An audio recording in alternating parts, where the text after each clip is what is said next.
Magandang umaga po sa ating lahat. Narito ang ating weather update para sa araw ng Huwebes, December 4, 2025. Yung binabantayan nating low pressure area ay nasa loob na ng ating Philippine Area of Responsibility at ito'y huling namataan sa line 705 kilometers east ng Eastern Visayas. Mataas po yung tsansa nito na maging isang ganap na bagyo within the next 24 hours at papangalanan po natin itong Wilma. Ayon sa ating current analysis, posible itong maglandfall dito sa may Eastern Visayas o kaya dito sa may Southern Luzon. So yung mga kababayan po natin na madadaanan po netong bagyo ay dapat po naghahanda na rin po tayo dahil sa mga posibilidad na pag-ulan na dala neto na mamaya i-explain ko po using yung weather advisory na nilabas po kaninang 5 a.m. Sa ngayon, meron din tayong northeast monsoon na umiiral na dito sa may northern at central Luzon.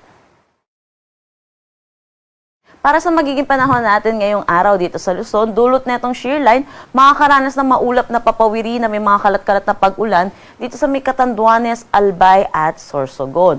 Dulot naman netong northeast monsoon or amihan, makakaranas ng maulap na papawiri na may mga pag-ulan dito sa Cagayan Valley, pati na rin dito sa may Cordillera Administrative Region, Aurora at Quezon. Sa nalalabing bahagi naman, Metro Manila at nalalabing bahagi po ng ating Luzon, makakaranas tayo ng maaliwalas na panahon, pero asahan din po natin yung mga isolated na mga pag-ambon at dulot na po ito ng northeast monsoon. Para naman dito sa may Northern Samar, Eastern Samar, pati na rin sa Samar, dulot ng shear line, mataas din ang tsansa ng mga pag-ulan sa kanila. Pero para naman dito sa may Palawan, nalalabing bahagi ng Visayas, pati na rin sa Mindanao, makakaranas tayo ng maaliwalas na panahon, pero asahan din natin yung mataas na tsansa ng mga localized thunderstorm pagdating sa hapon at sa gabi. So sa ngayon po, wala pa pong direktang epekto itong low pressure area po natin sa anumang parte ng ating bansa. Shear line at northeast monsoon ang magdadala ng mga pag-ulan ngayong araw. Para po sa magiging temperatura dito sa Cebu, 26 to 32 degrees Celsius at Davao 25 to 33 degrees Celsius. Kanina 5 a.m. po, naglabas tayo ng weather advisory hinggil sa posibleng ulan na dulot na itong shear line.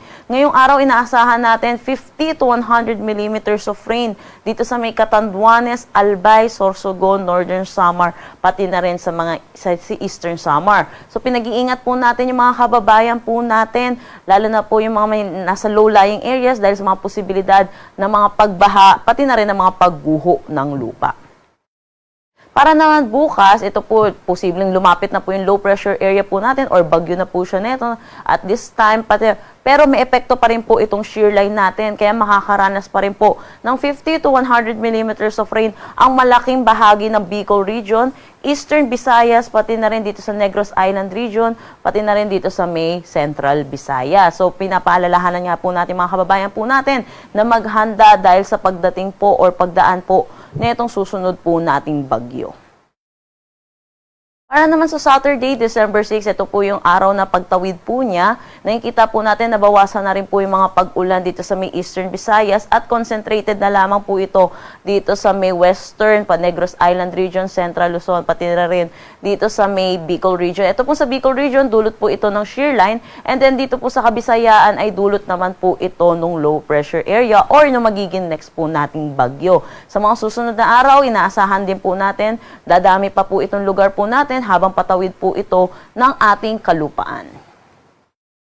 Meron tayong nakataas na gale warning dito sa may Batanes, Cagayan, kasama na ang Babuyan Islands, Ilocos Norte, Isabela, Aurora, Polillo Islands, Camarines Norte, Camarines Sur, Catanduanes, Albay, Sorsogon at Northern Samar. Yes po, dumami na po yung areas natin na under ng gale warning dahil malakas na rin po ang bugso ng ating northeast monsoon. Pinapaalalahanan po natin mga kababayan po natin mangingisda at may mga sasakyan maliit pandagat, delikado po muna pumalaot dito sa mga shaded areas po natin.